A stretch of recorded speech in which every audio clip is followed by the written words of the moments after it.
jana on a commencé par le premier sermon tulianza na mahubiri ya kwanza intitulé ile liitiwa Dieu caché dans la simplicité Mungu mwenye kujificha mu unyenyekevu et se révélant dans la na simplicité. kujifunua mu unyenyekevu.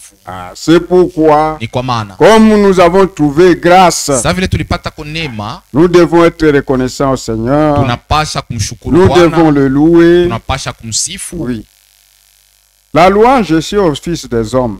Sifa ya kutoka kubino ya watoto Et wake. quand on loue le Seigneur correctement, Wakati tunamsifu il Bwana vile descend. anastahili, anashukaka et il agit. na iko Et natenda. peut-être il guérit même Na les saa zingine na malades. magonjwa Dans la tunaitunza, louange, musifu. il descend, il fait toutes ces Eko choses. na shuka na kufanya ile vitu C'est yote. pourquoi nous devons être Ni kwa reconnaissants. maana tunapasha Nous devons lui kumshukuru rendre hommage, na kumrudishia heshima, honneur, kavumu, gloire, utukufu, respect, heshima, louange, force, sifa, nguvu, puissance, uwezo, hauteur, pali pa juu aux profondeurs, na hata maupana, élévation, kuinuliwa, magnificence, wema, au siècle des siècles. milele hata milele. Il mérite la louange. Anastahili sifa. C'est pourquoi Ni kwa maana nous allons encore le louer. tutamsifu tena. Nimemuona asiyebadilika, Yesu asiyebadilika. Nimemuona asiyebadilika, Yesu asiyebadilika. Nimemuona asiyebadilika, Yesu asiyebadilika. Oh, nimemuona yule peke yake, Yesu asiyebadilika. Nimemuona asiyebadilika. Haleluya! Yesu asiyebadilika. Nimemuona asiyebadilika, Yesu asiyebadilika.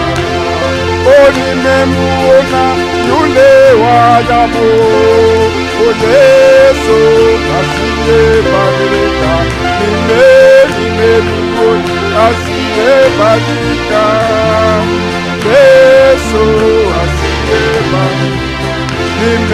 Nimemuona asiyebadilika, Yesu asiyebadilika. Oh, nimemuona yule peke yake, Yesu asiyebadilika. Nimemuona asiyebadilika, Yesu asiyebadilika. Nimemuona asiyebadilika, Yesu asiyebadilika. Oh, nimemuona yule wa ajabu, Yesu asiyebadilika. Asiyebadilika, Yesu asiyebadilika. Oh, nimemuona yule peke yake, Yesu asiyebadilika. Nimemuona asiyebadilika, Yesu asiyebadilika. Oh, nimemuona yule wa nguvu, Yesu ndiye mwenye uwezo. Nimemuona. Haleluya! Oh, Yesu asiyebadilika. Nimemuona asiyebadilika, Yesu asiyebadilika.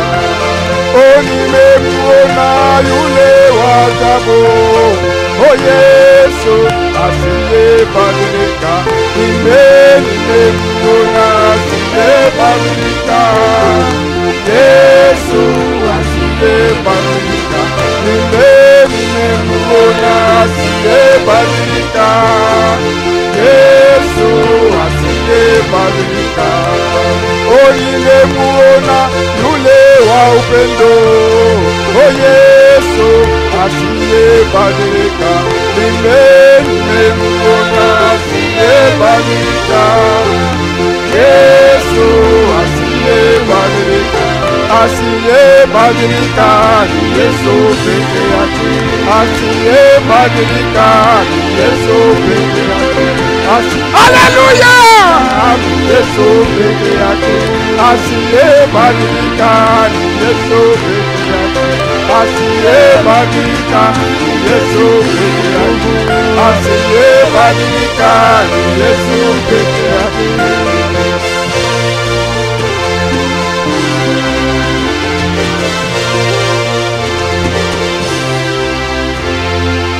Alléluia! Il mérite la louange. Il faut le louer. Quand il voulait s'enfuir, il faut le louer. Dans les tombes, on ne loue jamais l'Éternel. Ce sont les vivants qui louent l'Éternel. Et Dieu aime la louange des fils des hommes. Quand l'homme les loue, Dieu est très content. Et il descend et il agit. Que Dieu vous bénisse. Lèvons-nous pour la lecture de la parole. Nous sommes dans Apocalypse, chapitre 5, 1 à 14. Nous allons lire 1 jusqu'à 3. Et après, vous allez vous mettre. Puis j'ai vu dans la main droite de celui qui était assis sur le trône un livre écrit en dedans et en dehors scellé de 7 sceaux. Et j'ai vu un ange puissant qui criait d'une voix forte, qui est digne d'ouvrir le livre et d'en rompre le sceau. Et personne dans le ciel, ni sur la terre, ni sous la terre, ne peut ouvrir le livre, ni le regarder. Vous pouvez vous asseoir. Et je pleurais beaucoup de ce que personne ne fut trouvé digne d'ouvrir le livre, ni de le regarder. Et l'un de vieillards me dit, ne pleure point. Voici le lion de la tribu de Juda, le rejeton de David, a vaincu pour ouvrir le livre et ses sceaux, et ses 7 sceaux. Et je vis au milieu du trône et des 4 êtres vivants, et au milieu de vieillards, un agneau qui était là comme immolé. Et il avait 7 cornes et 7 yeux, qui sont les 7 esprits de Dieu envoyés par toute la terre. Il vint et prit le livre de la main droite de celui qui était assis sur le trône. Quand il eut pris le livre, les 4 êtres vivants et les 24 vieillards se prosternèrent devant l'agneau, donnant chacun une harpe et des coupes d'eau remplies de parfums, qui sont les prières des saints. Et ils chantaient un cantique nouveau en disant, tu es digne de prendre le livre et d'en ouvrir le sceau, car tu as été immolé et tu as racheté pour Dieu par ton sang des hommes de toute tribu, de toute langue, de tout peuple et de toute nation. Tu as fait d'eux un royaume et des sacrificateurs pour notre Dieu, et ils régneront sur la terre. Je regardais et j'ai entendu la voix de beaucoup d'anges autour du trône et des êtres vivants, et de vieillards. Et leur nombre était de myriades et de myriades. Et des milliers et des milliers. Il disait d'une voix forte, l'agneau qui a été immolé est digne de recevoir la puissance, la richesse, la sagesse, la force, l'honneur, la gloire et la louange. Et toutes les créatures qui sont dans le ciel, sur la terre, sous la terre, sur la mer, et tout ce qui se trouve, je les entendis qui disaient à celui qui est assis sur le trône et à l'agneau, soit la louange, l'honneur, la gloire et la force au siècle des siècles. Et les quatre êtres vivants disaient Amen. Et le vieillard se prosternait et adorait. Que le Seigneur ajoute la bénédiction à la lecture de sa parole. Après avoir prêché, Dieu caché et révélé dans la se révélant dans Dieu caché dans la simplicité et se révélant dans la simplicité, le prophète a prêché la brèche entre le sceau, pengo katikati ya miuri, ou bien molango, la brèche entre le sceau et les 7 âges de l'église. La brèche entre les 7 âges de l'église et les sceaux. Utuku la brèche. Et il a utilisé l'écriture que nous venons de lire. Nous rentrons maintenant au premier verset. Oui, j'ai vu dans la main droite de celui qui était assis sur le trône un livre écrit en dedans et en dehors et scellé de 7 sceaux. C'est le livre de la rédemption. L'écriture était à l'intérieur, l'écriture était dehors et scellé de 7 sceaux. C'est le livre de la rédemption. Le titre de propriété, l'extrait de propriété. Et en parlant de l'extrait de propriété, on retourne à l'original. On retourne à l'origine. Quand Dieu a créé l'homme, l'homme était parfait. L'homme avait la vie éternelle. Jusqu'à ce qu'un jour, il a écouté la sagesse de Satan. Et il tomba. Sa femme avait écouté la sagesse de Satan. Elle a mangé à l'arbre de la connaissance du bien et du mal. Et est venue partager son expérience avec l'homme. Et ils amenèrent la mort, le chaos. Le chaos dans le monde. Il a vendu tout. Même la nature tomba à cause de cela. L'homme était exposé à la mort, était exposé à la souffrance. Il devrait souffrir, il devrait mourir. Et la vie de l'homme était devenue courte, sans cesse agitée. Comme le dit Job, Job 14. La vie de l'homme était sans cesse agitée. Il était né et il était coupé comme une fleur. Et il devait disparaître comme une ombre. Il a perdu perdu tout. Alipoteza vyote. Il a perdu la vie éternelle. Anapoteza uzima wa milele. Et même le titre de propriété. Na hata mikanda yake ya bitu. Il a perdu ça. Alipoteza. Allons d'abord dans Job. Tena mkitabu cha Ayubu. Job 14. Ayubu 14.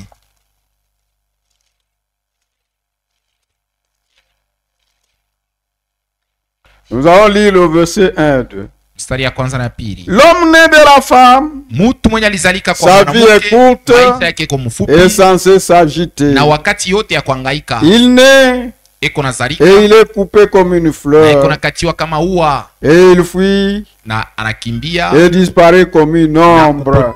Sa vie était devenue difficile, une vie compliquée. Et il devait manger à la sueur de son front. Et il pouvait peut-être, je peux prendre un exemple, quelqu'un qui quitte ici, il part à la Sumbalesa, chercher quelque chose, pour avoir quelque chose à amener à la maison. Il arrive à Kanyaka, accident, il trouve la mort, ou bien accident, le pied broyé, il reste même 1 année, 2 ans à l'hôpital. Quand j'ai travaillé à l'hôpital, à Sendwe, quand on était à Sendwe, bon, je travaillais dans des hôpitaux. Il y avait des malades qui faisaient même 3 ans. Et dans les hôpitaux, on voyait des histoires. Tu rencontres une personne avec quelque chose là-bas, très gros là-bas. L'homme devrait souffrir. Pourquoi? Parce qu'il a désobéi à la parole de Dieu. C'est pourquoi vous qui incriminez les gens disant on l'a ensorcelé, on l'a fait ceci, on n'a pas ensorcelé l'homme. La mort vient de la désobéissance. Parce qu'il a désobéi, l'homme doit mourir. Il a été condamné par représentation. Nous tous, nous sommes victimes. C'est pourquoi le salut aussi, c'est par représentation. Une seule personne devrait mourir pour tous les hommes.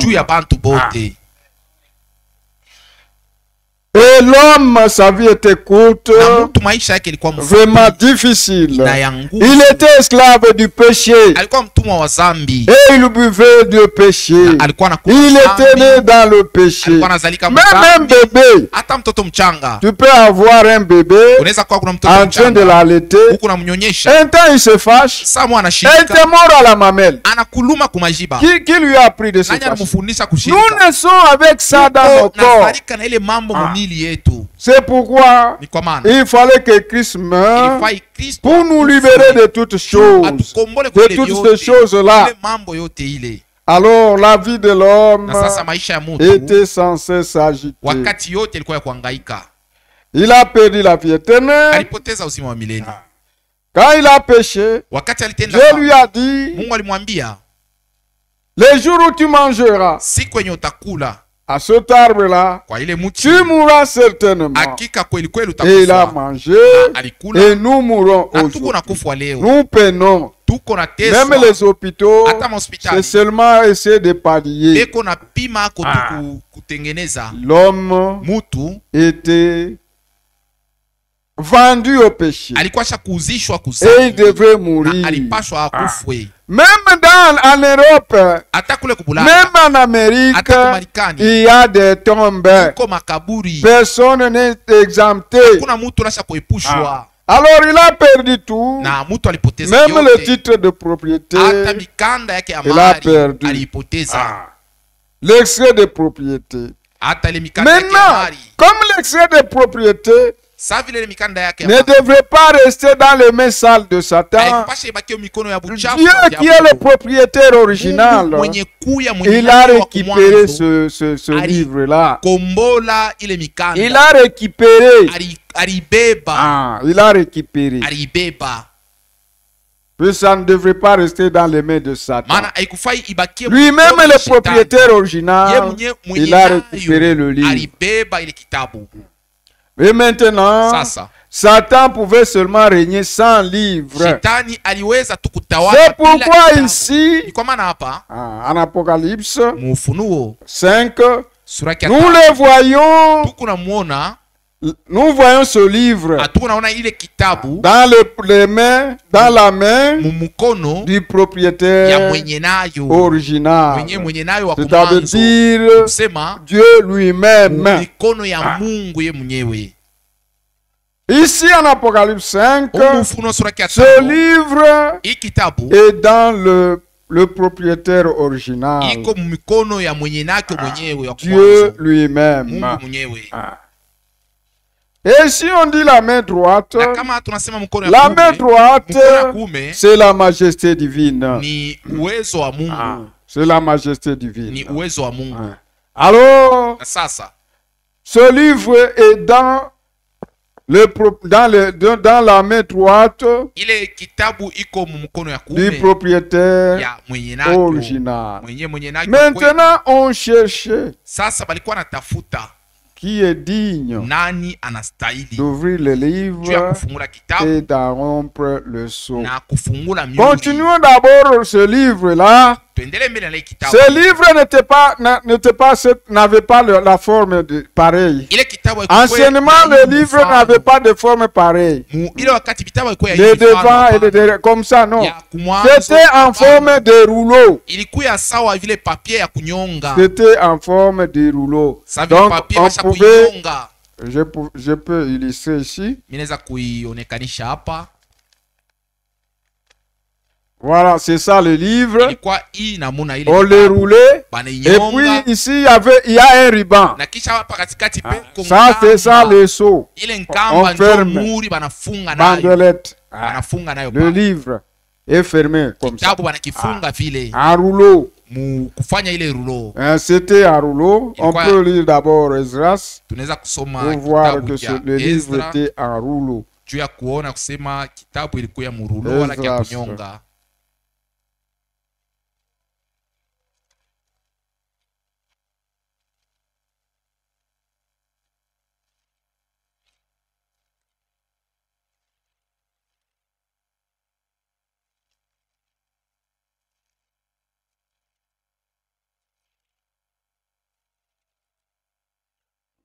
C'est Esdras chapitre 6, Ezra sura yake ya 6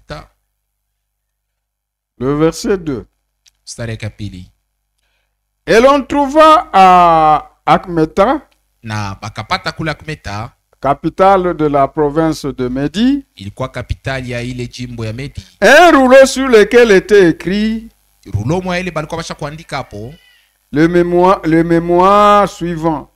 ukumbusho hii. La première année du roi Cyrus, Mu mwaka ya kwanza ya mfalme Asuri, le roi Cyrus a donné cet ordre ule mfalme alileta au hii sujet de la ruhusa maison de Dieu juu à Jérusalem. ya nyumba Je m'arrête ya là-bas. Mungu kule Vous Yerusalemu. voyez que Kila siku c'était, pale. anciennement, c'était des rouleaux. Mnaona ya kusema ilikuwa ni marulo.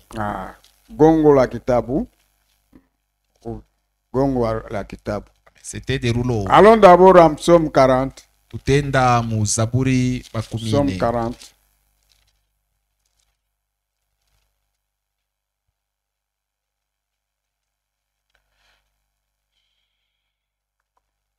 Nous commençons au verset 7. Zaburi makumi nne mstari yake ya 7. Tu ne désires ni sacrifice ni offrande. Akupende sadaka wala zabihu. Tu m'as ouvert les oreilles. Ulinifungula masikio. Tu ne me demandes ni holocauste, Au nilombe hata sadaka ni victime expiatoire. hata toleo juu ya kondoa zambi. Alors je dis, Na hasa nikasema, voici, tazama, je viens avec le rouleau du livre niko nakuya na gongo la kitabu écrit pour moi. yenye kuandikwa juu yangu. Ça c'est Jésus. Huyu ni Yesu. Je viens avec le rouleau du livre écrit pour moi. Je Je veux faire ta volonté, mon Dieu. Et ta loi est au fond de mon cœur. Ézéchiel 2. Ézéchiel 2.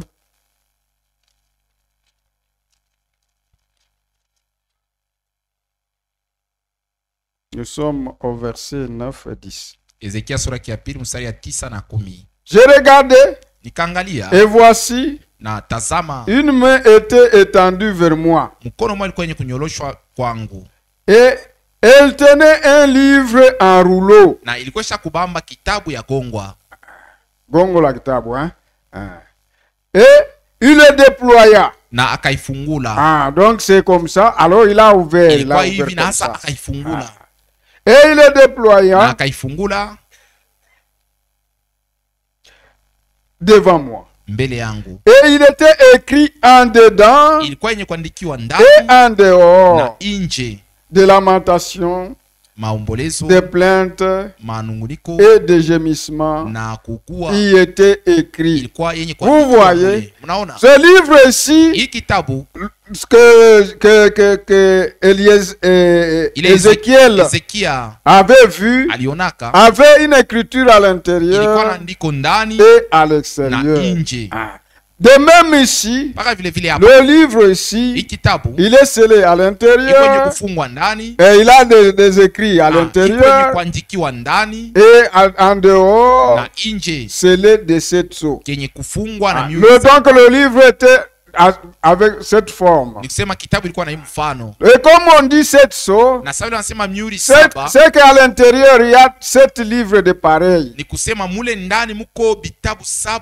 Et chaque sceau, chaque livre avait son sceau. Les ribans ici, les ribans. Donc ici, comme on parle de sceaux, c'est qu'ici il y a 7 ribans.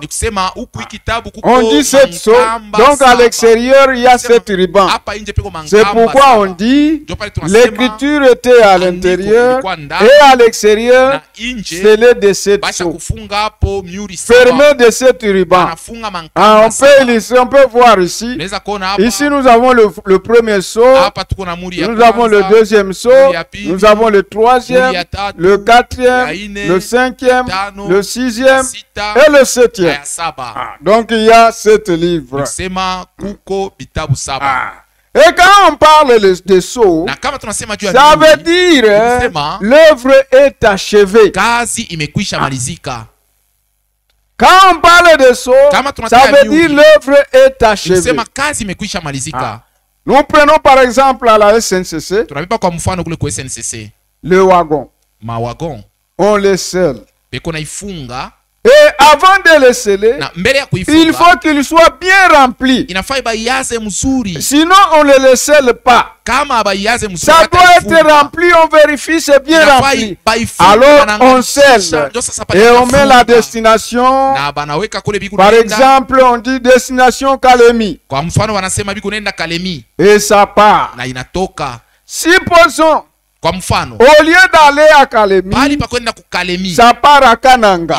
Quand ça arrive à Kananga, on va voir, non, ça c'est pour Kalemi. Ça va retourner. On ne va pas déceler ça. Il faut que ça arrive à Kalemi pour que ça soit décelé. Nous aussi. Quand nous sommes scellés du Saint-Esprit, c'est jusqu'au jour de la rédemption. C'est jusqu'au jour de la rédemption.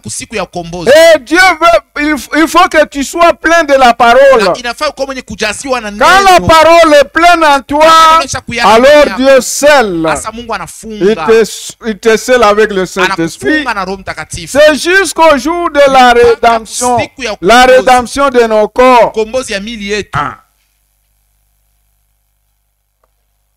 C'est pourquoi il est dit, n'attristez pas le Saint-Esprit par lequel vous avez été scellés jusqu'au jour de la rédemption. On ne doit pas attrister le Saint-Esprit. Non. Donc quand on scelle, c'est que c'est fini. C'est la fin.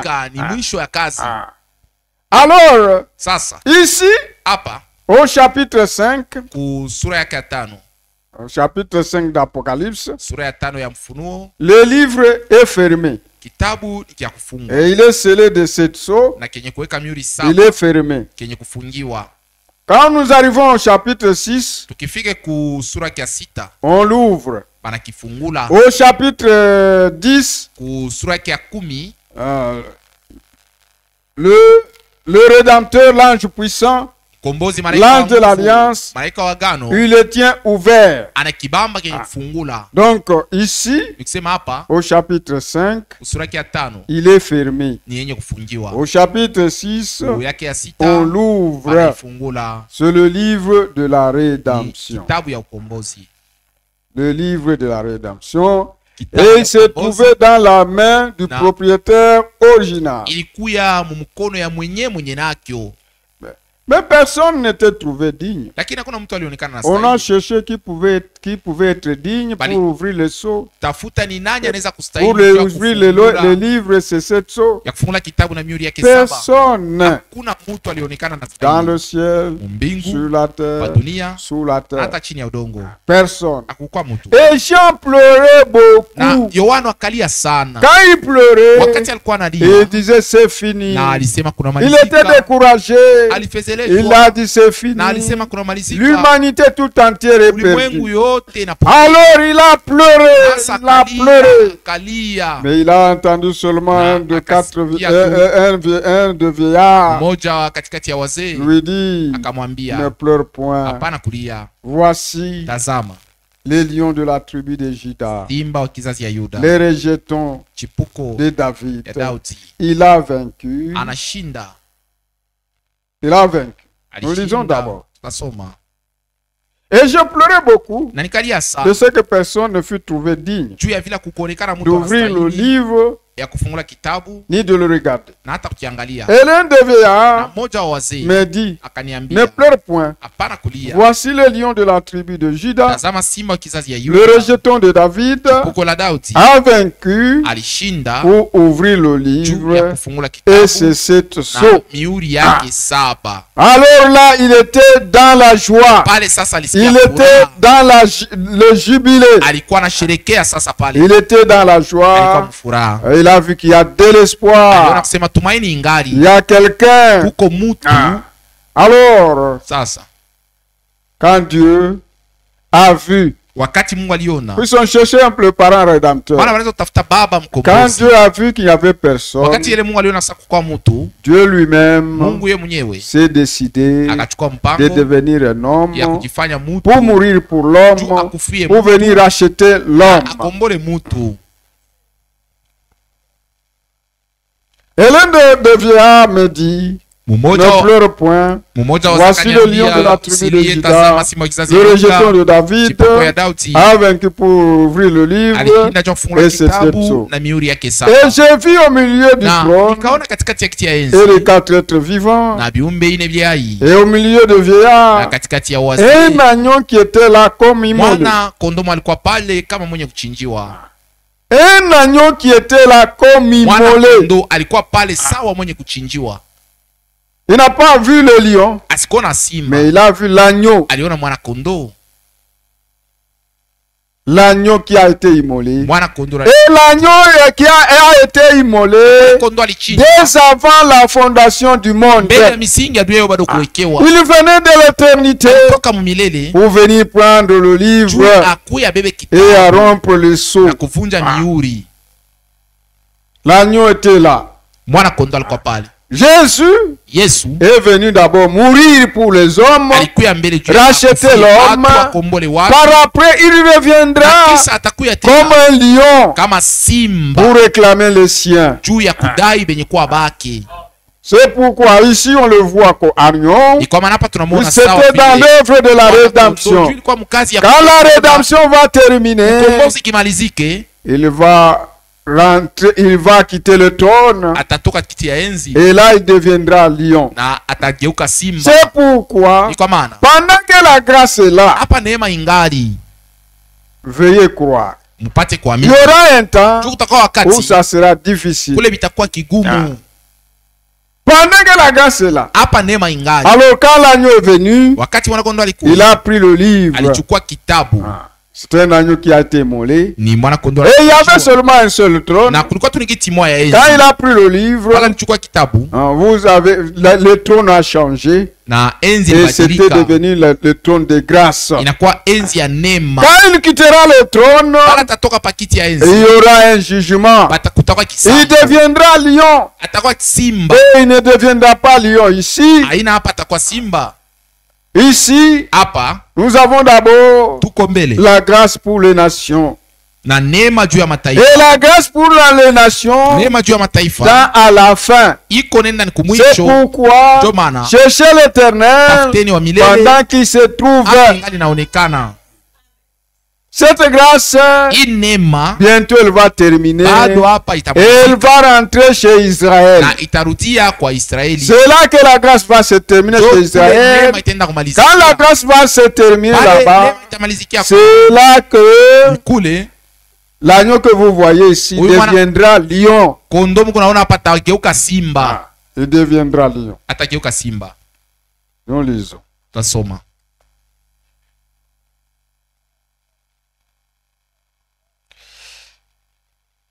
Et je vis au milieu du trône et des 4 êtres vivants, Nikaona et au milieu katikati de vieillards, ya un enzi agneau ya qui était là comme immolé. bazee, mwana kondoo alikuwa pale kama mwenye kuchinjiwa. Nous venons de dire que l'agneau est venu de l'éternité. Tunatoka kusema kwamba Pour mwana prendre le kondoo livre. alitoka mumilele. Et il avait 7 cornes alikuwa na mapembe et saba 7 yeux, na macho qui saba. sont les 7 esprits Ilikuwa maro que saba. Dieu envoyait par toute la terre. Ile Mungu alikuwa anatuma dunia yote. Il avait 7 Alikuwa cornes. na mapembe La saba. corne, c'est la défense. Pembe ni kia kujikinga nakyo. C'est l'église. Ni kanisa. Il avait 7 yeux. Alikuwa na macho saba. Les yeux, Macho ce sont les voyants. ni bakuona. Les prophètes, Manabii dans l'Ancien Testament, Agano la Kale on les appelait les voyants. na baita ya kwamba bakuona vya kumbele. C'est que ici, Sema hapa les 7 cornes hii mapembe saba signifient les 7 âges de l'église. inamaanisha vizazi saba ya kanisa. Et les 7 yeux Macho saba signifient les 7 messagers. inamaanisha bajumbe basaba. Nous sommes dans la dispensation de grâce. Tuko mkugawanya kwa neema Dans les 7 âges de l'église, mu vizazi saba ya kanisa. nous avons les 7 âges de l'église, Kuna vizazi saba ya la grâce kanisa. pour les nations, Neema juu ya les mataifa. 7 âges de l'église Vizazi et saba ya les 7 kanisa messagers. na bajumbe saba. Il vint Akakuja et prit le livre de la main droite akachukua kitabu toka de mkono celui ya qui était kuume assis sur le ya trône. mwenye alikuwa shakikala pakiti ya enzi. Quand il eut pris le livre, Wakati yeye alichukua kitabu, les 4 êtres vivants ba biumbe ine vile hai et les 24 na veillards bazee makumi mbili se na ine prosternèrent akainama devant l'agneau, mbele ya mwana kondoo, tenant chacun une harpe kila mtu mwenye kubeba kinanda et des coupes d'or remplies de Na parfums, bikombe azauye qui kuchanga sont manukato les prières des saints. yenye kuwa malombi ya watakatifu. Alors ici, l'agneau, Sasa hapa mwana kondoo on dit ici, wanasema hapa l'agneau avait 7 cornes mwana kondoo alikuwa na mapembe saba et 7 yeux. na macho saba. Nous venons de le dire. Tunatoka kuisema Et on dit ici, na wanasema hapa qui sont les 7 esprits de Dieu envoyés ni par toute la terre. maroho saba ya Mungu ile alituma dunia yote. Dieu n'a pas 7 esprits. Mungu ana na maroho saba. Dieu a un seul esprit. Mungu yuko na roho moja. Ici, ça veut Hapa dire inamaanisha c'est le même ni Saint-Esprit mpaka leo mtakatifu moya qui moya a été envoyé ile ilitumiwa cette fois. mara saba. C'est le même esprit Ni mpaka ile roho qui a moja commencé ile ilianza à Éphèse, kule kwa Efeso, à Smyrne, Smyrna, à Pergame, Pergam, à Thyatire, Thyatire, à Sardes, Sardes, à Philadelphie Philadelphie, et à Laodicée. ku Laodicée. Donc l'esprit a été envoyé 7 Sema fois. roho ilitumiwa mara Ce n'est pas saba. cet esprit. Haina C'est ça maroho l'explication. Jo kutafsiri kwa kuzuri. Il vint, il prit le livre de la main droite de celui qui était assis sur le trône. Akakuja na kubeba kitabu mumkono ya kuumia. Quand il eut pris wakati alichukua quand il prit le livre, wakati alichukua kitabu, les 4 êtres vivants viumbe ine et les 24 vieillards wakasema se prosternèrent devant l'agneau, mbele ya mwana kondoo, tenant chacun une harpe mtu mwenye kubamba kinanda et des coupes d'or remplies de parfums, kombe ya dhahabu yenye kujaa na manukato, les prières des saints. yenye kuwa maombi. Maintenant, cet agneau-là qui a été immolé mwenye alichinjiwa, et que les êtres vivants na ule binadamu et les 24 vieillards ont adoré cet agneau-là. C'est qui? Puisque Dieu a dit, je ne donnerai pas ma gloire à un autre, ni mon honneur aux idoles. Ici on adore l'agneau. L'agneau c'est qui? L'agneau c'est Dieu lui-même dans la chair humaine. L'agneau c'est Dieu lui-même dans la chair humaine. Quand il a vu que tout le monde est perdu, l'homme est perdu, personne ne pouvait racheter l'homme. Dieu lui-même s'est décidé de devenir un homme pour mourir à la croix, pour te libérer toi et nous libérer nous tous de l'emprise de Satan. Alléluia! Et nous sommes libre. Alors lui, c'est Dieu lui-même. Nous pouvons le voir. Allons d'abord dans Ésaïe. Ésaïe. Commençons à Ésaïe 42.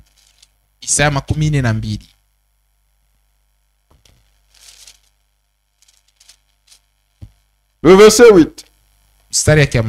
Je suis l'Éternel, c'est là mon nom. Et je ne donnerai pas ma gloire à un autre, ni mon honneur aux idoles.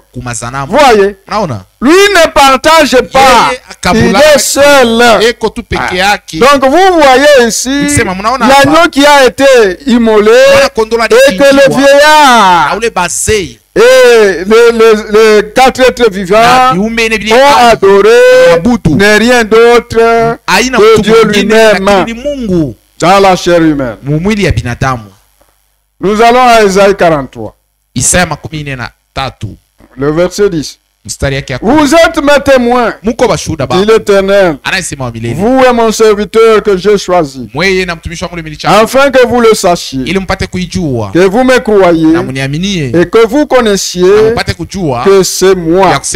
Avant moi, il n'y a point formé, il n'y a point été formé de Dieu, et après moi, il n'y en aura point.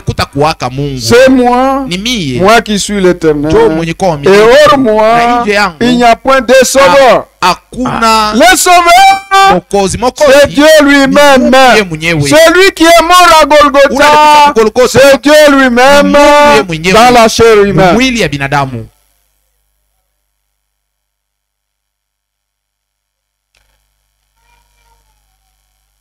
C'est moi qui ai annoncé, sauvé et prédit. Ce n'est point parmi vous un Dieu étranger.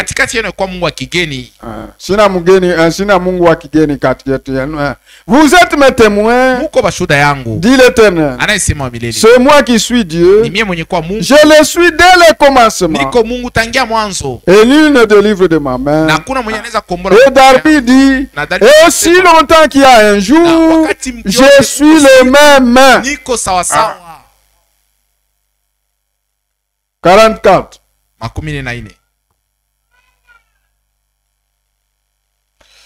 6. Ainsi parle l'Éternel, le roi d'Israël, et son rédempteur, l'Éternel des armées. Je suis le premier et je suis le dernier. Et Jésus aussi, dans l'Apocalypse, il dit je suis le premier et je suis le dernier. Donc c'est la même personne. Et hors moi, il n'y a point de Dieu. Or moi, il n'y a point de Dieu. Qui a comme moi fait des prédictions, qui le déclare et me le prouve apate kusema na nihakikishie. Depuis que j'ai fondé le peuple ancien, tangia nilifanya watu wa zamani, ou qu'il annonce l'avenir, juu ya wala ils annoncent l'avenir, atangaze et ce qui doit arriver. Kesho na bile bitafika kesho. Il n'y a pas, n'ayez pas peur. Musikwe na boka. Et ne tremble pas. Na musitetemeke. Je l'ai déjà dès le commencement tangia kumwanzo annoncé et déclaré. Vous êtes mes témoins. Il y a un Dieu. Kuko Mungu moja. Y a-t-il un autre Dieu que moi? Kuko Mungu mwingine nje yangu? Il n'y en a pas. Anako. Il n'y a pas d'autre rocher. Je n'en connais point. Sijue. Alors il dit qu'il est le même. Même à 44. Il est le même. Allons d'abord à 45. Le verset 5. Nous sommes je suis l'Éternel. Et il n'y a point d'autre. Hors moi, il n'y a point de Dieu. J'étais saint. J'étais saint. Donc nilikufunga mkifuno. Avant que tu me connaisses, c'est afin que l'on sache du soleil levant, du soleil levant, donc de Kumashariki au soleil couchant, hors moi, il n'y a point de Dieu. Je suis l'Éternel et il n'y en a point d'autre. Il est seul. Il ne partage pas sa gloire avec quelqu'un d'autre. 46. Souvenez-vous de ces choses et soyez des hommes pécheurs. Rentrez en vous-même. Souvenez-vous de ce qui s'est passé de l'état ancien. Car je suis Dieu et il n'y en a point d'autre. Je suis Dieu et nul n'est semblable à moi. Personne n'est semblable à lui. J'annonce dès le commencement ce qui doit arriver. Et dès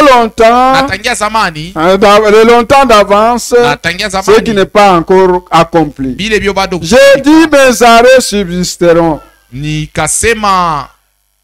Ma décision yangu, mipango yangu itashimama. Et j'exercerai toute ma volonté. C'est moi qui appelle de l'Orient un oiseau de proie. Et d'une terre lointaine, un homme pour accomplir mes desseins. Vous voyez, il est seul.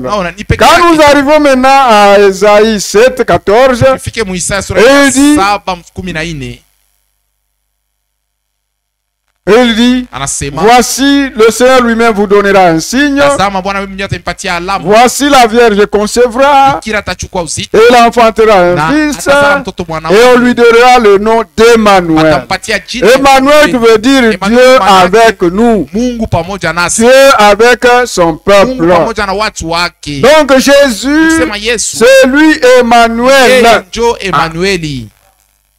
Jean l'a présenté, voici l'agneau de Dieu qui ôte le péché du monde. C'est pourquoi ici, en Apocalypse 5, on le voit agneau de Dieu. L'agneau qui vient prendre le livre et rompre ses sceaux. En Ésaïe 9, on dit un enfant nous est né. Ésaïe 9, 5, Louis II, Darby c'est 6. Et la Bible Swahili. Un enfant nous est donné, un fils nous est donné, et la domination reposera sur son épaule. On l'appellera admirable, on l'appellera conseiller, on l'appellera Dieu puissant, Père éternel. Cet enfant-là, c'est le Père éternel, le prince de la paix. Alors quand nous arrivons à Ésaïe 35, il dit, dites à ceux qui ont le cœur troublé, Ésaïe 35, dites à ceux qui ont le cœur troublé,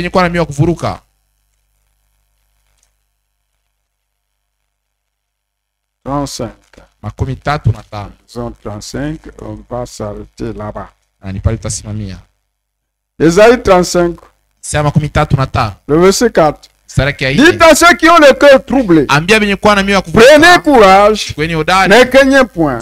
Votre Dieu, la vengeance viendra, la rétribution de Dieu, il viendra lui-même et vous sauvera. Alors s'ouvriront les yeux des aveugles, s'ouvriront les oreilles des sourds, alors le boiteux sautera comme un cerf. Et la langue du muet éclatera de joie.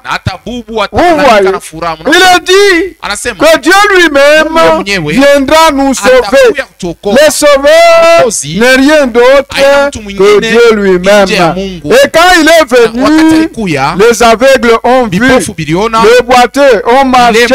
Il a fait des choses qui prouvait que réellement il était Dieu. Jésus a mouru au calvaire. Il a versé son sang et il nous a rachetés. Il nous a achetés à grand prix. C'est pourquoi considérez ce prix-là et marchez correctement. Si tu es un croyant, considérez que tu as la valeur de 10 000 ondes. Tu vends la valeur, toi, c'est le sang de Dieu. Le sang de Dieu. C'est pourquoi nous devons marcher avec circoncision.